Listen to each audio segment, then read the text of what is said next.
Bismillahirrahmanirrahim. Assalamualaikum warahmatullahi wabarakatuh dan selamat sejahtera kepada semua. So, pada hari ini kita akan sambung perbincangan pada video sebelum ini yang bertajuk Formula Kimia. Ini merupakan sebahagian daripada kandungan kimia KSSM untuk tingkatan 4.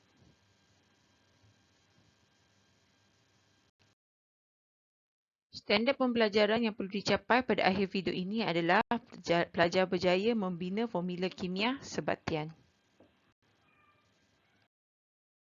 Okey, mula-mula sekali kita tengok apa itu formula ion.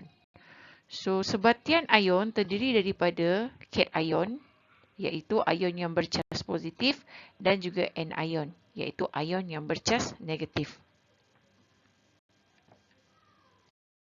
So, ini merupakan senarai ion yang biasa kita temui untuk setakat kandungan dalam KSSM sahajalah. Okey. So, kita ada pelbagai ion. Cikgu pecahkan dia kepada dua kumpulan, iaitu ion positif, iaitu cation, dan juga ion negatif, anion. Dan setiap ion ini mempunyai cas yang berbeza. Dan yang ini kamu kena hafal lah. Ia sangat penting bagi memudahkan kamu untuk menulis formula kimia dan seterusnya menulis persamaan kimia. Okey. So, kita tengok dulu kat sini, kita ada formula cation. Cikgu dah pecahkan dia mengikut cas-cas yang tertentu. So, mula-mula kita tengok yang cas satu positif dulu. Kita panggil dia cas satu positif lah. Okay, so kita ada kalium, natrium, hidrogen, argentum dan amonium. So, kesemua ni mempunyai cas satu positif. Seterusnya, ini positif satu positif. Okay, yang ini adalah cas yang dua positif. Bukan positif dua, dua positif. Okay, dan yang ini adalah tiga positif lah, aluminium. Okay. So, seterusnya ini adalah anion. Yang ini bercas dua negatif, iaitu ion oksida, karbonat dan juga sulfat. Seterusnya kita ada yang satu negatif. Apa negatif je lah kita cakap. Tak ada kita cakap satu negatif. Negatif. Okay, so kita ada negatif. Kita ada ion klorida, bromida, iodida dan juga dioksida.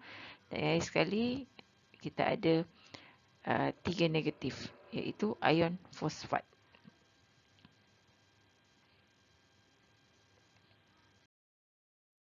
Okey, sekarang kita tengok macam mana caranya untuk menulis formula kimia. So, kita ada contohnya adalah ion Na positif dengan O2 negatif. Okey, so cas dia adalah positif 1.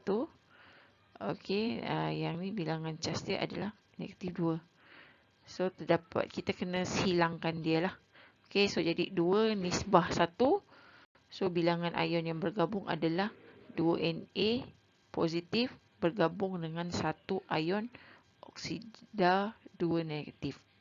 Okey. So, sebenarnya kalau nak mudah kita pakai teknik silang sajalah. Okey. So, kalau kita pakai teknik silang senang. Okey. So, kita ada Na positif dengan O2 negatif. So, kita silangkan dia punya cas.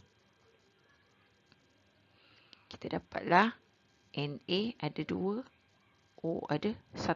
1 tak payah tulis lah. Kalau tak ada tulis tu maksudnya kita faham tu adalah 1. Okey, kita pakai silang. Okey. Cikgu juga suka guna macam tangan tau. Okey, kita bayangkan bahawa Na, ion Na, dia ada satu tangan aja. Manakala ion ion oksida, dia ada dua tangan.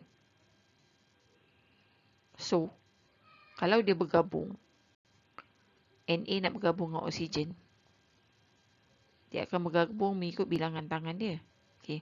So, kalau Na nak bergabung dengan oksigen masih ada lagi satu tangan yang kosong. Jadi, macam mana kita nak bagi dia lengkap? Kita tambahkan lagi satu Na.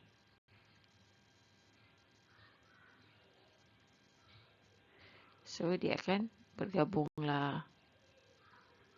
So, kita ada satu oksigen dan kita ada 2 Na. So sebab itu dia jadi Na2O. Senang cakap. Oksigen boleh kahwin 2. Natrium boleh kahwin 1 je. Okey?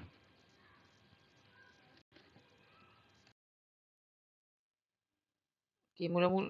Okey, seterusnya kita tengok contoh lah. Contoh, yang ni cikgu ada bagi pada kamu dalam bentuk yang lebih banyak, tapi cikgu nak ambil 9 contoh sajalah untuk tunjukkan pada kamu. Okey, so mula-mula sekali apa yang perlu kamu buat, cikgu nak kamu tulis dulu dia punya formula anion dan juga cation dia. So untuk oksida kita ada O2 negatif. Untuk klorida Cl negatif. Untuk nitrat NO3 negatif. Okey.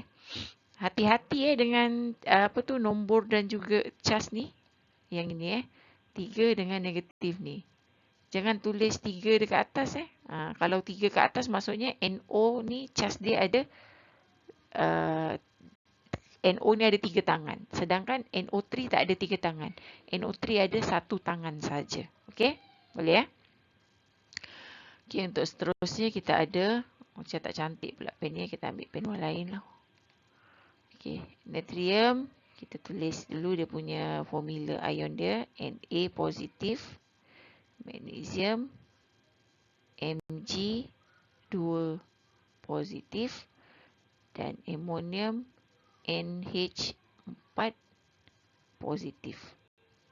Okey. Okey, so kita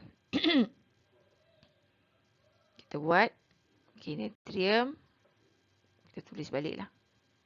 Na positif dengan O2 negatif. So, bila kita silangkan dia, kita akan dapat Na2O. Okey. Kita tengok pula kalau Na dengan Cl. So, Na positif, Cl negatif. Kita cross. So, kita akan dapat NaCl. Sebab 1 sama 1. Okey, seterusnya Na positif dengan NO3 negatif. So, kita crosskan. Dapatlah Na1, NO3 pun 1 nano. Okey. Okey, seterusnya kita tengok contoh magnesium pula. Okey, untuk contoh magnesium kita ada Mg positif, 2 positif dengan O2 negatif. So, bila kita sama-sama silangkan, dia 2 dengan 2. Jadi, kita tulis MgO. Tak perlu tulis Mg2O2 sebab nisbah dia sama. Jadi, kamu just tulis MgO. Okey. Seterusnya, kita tengok Mg2 positif dengan Cl negatif. So, bila kita crosskan dia, kita akan dapat Mg1Cl2. So, kita hanya perlu tulis MgCl2. Okey. Seterusnya adalah Mg2 positif dengan NO3 negatif. Okey, so bila kita silangkan dia, kita akan dapat Mg1 NO3 2. Tapi disebabkan dia ada nombor kecil juga kan sebelum tu, jadi kamu kurung dia dulu. Dalam kurungan baru kamu tulis 2. So, jadilah MgNO3 dalam kurungan 2. Okey. Jangan kamu tak buat kurungan. Bila kamu tak buat kurungan, jadilah NO32. Okey.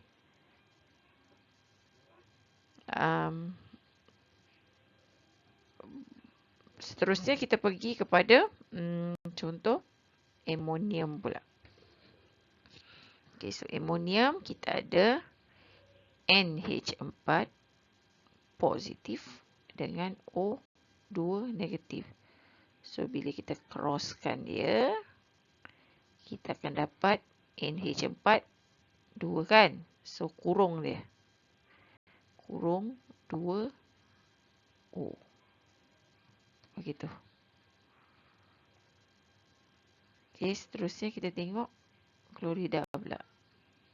NH4 positif dengan Cl negatif. So bila kita cross, kita akan dapat NH4Cl. Yang ni tak perlu kurung sebab tak ada nombor. Tak ada apa nombor kecil lain. Okey, so tak payah kurung. Okey, yang ni pula kita tengok NH4 positif dengan NO3.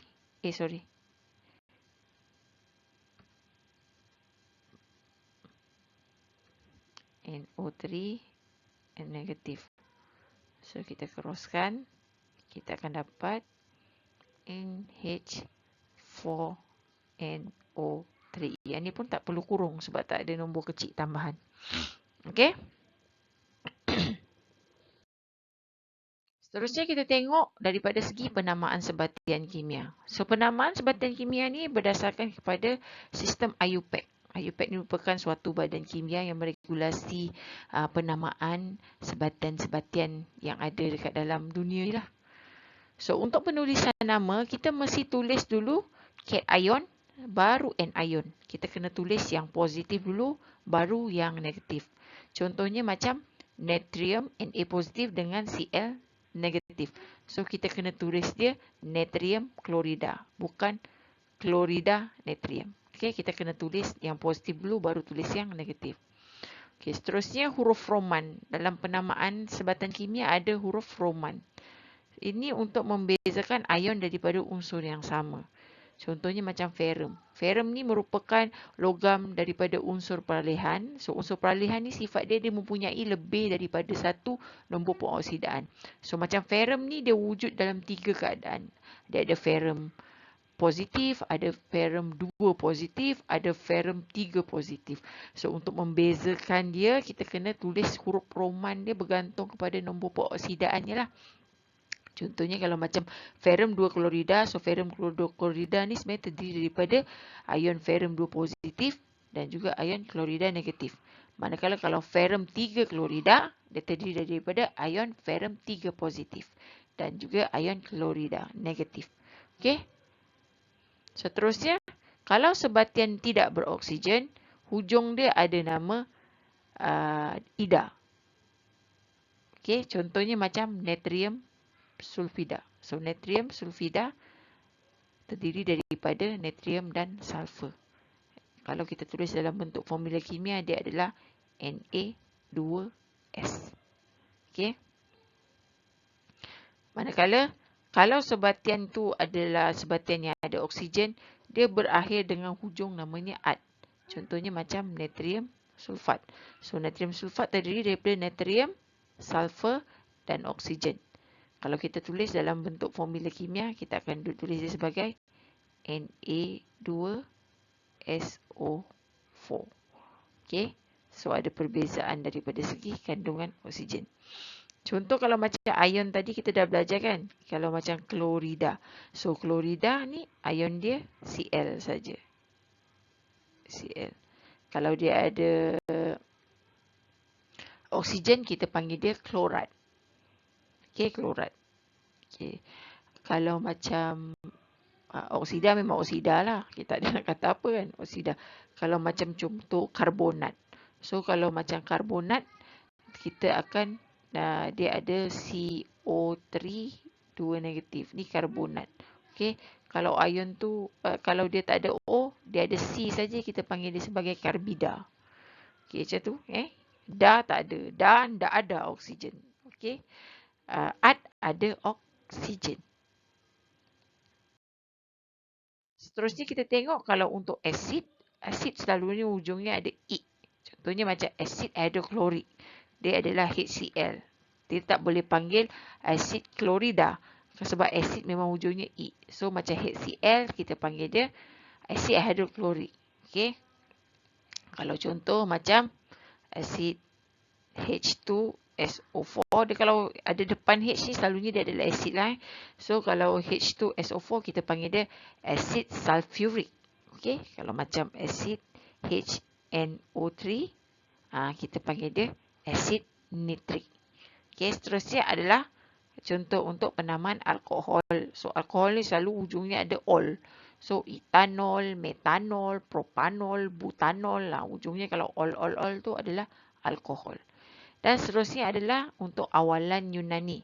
So, awalan Yunani adalah mewakili untuk bilangan atom unsur. Awalan Yunani ni contohnya macam kalau 1 kita pakai mono. Kalau 2 kita pakai di. Kalau 4 kita pakai tetra. Kalau 3 kita panggil tri. Okey. Okey, contohnya macam ni karbon monoksida. So mono ada 1 je lah. So dia adalah CO. Kalau karbon dioksida, oksida dia ada 2. So dia CO2. So seterusnya tetra klorometana CCl4. So tetra ni merujuk kepada kloro lah, klorin. So sebab itu dia ada Cl4 kat sini. So ini merupakan sebahagian daripada contoh penamaan sebatian kimia lah. So yang pertama kita tengok BaNO3, kita ada barium nitrat. Okey, kita boleh juga bubuh nama dia barium dinitrat, tapi selalunya kita pakai nama barium nitrat lah. Seterusnya kalsium hidroksida CaOH2. Okey. So seterusnya adalah magnesium oksida MgO. Yang ini adalah AlPO4, adalah aluminium fosfat. LiCl adalah lithium klorida. CCl4 tadi kita dah belajar tetraklorometana. NaOH natrium hidroksida. CS2 karbon disulfida, sebab ada 2 di. Okey, seterusnya zinc sulfat ZnSO4. BF3 boron trifluorida. Okey, sebab ada 3 fluorida, so dia trifluorida. Ini adalah natrium hydrogen carbonate. Ini adalah sulfur dioksida, sebab ada 2 oksigen, so jadi dia di lah. Okey, seterusnya adalah KBr, kalium bromida, dan akhir sekali Na2O4 dinitrogen, sebab ada 2 nitrogen. Tetroksida. Okey, sebab ada 4 oksigen, jadi dia panggil tetroksida. Okey, sekian saja video untuk minggu ini. Semoga video ini memberi manfaat kepada kamu. Jangan lupa subscribe YouTube channel Cikgu ya. Semoga kita berjumpa lagi dalam video akan datang. Assalamualaikum warahmatullahi wabarakatuh.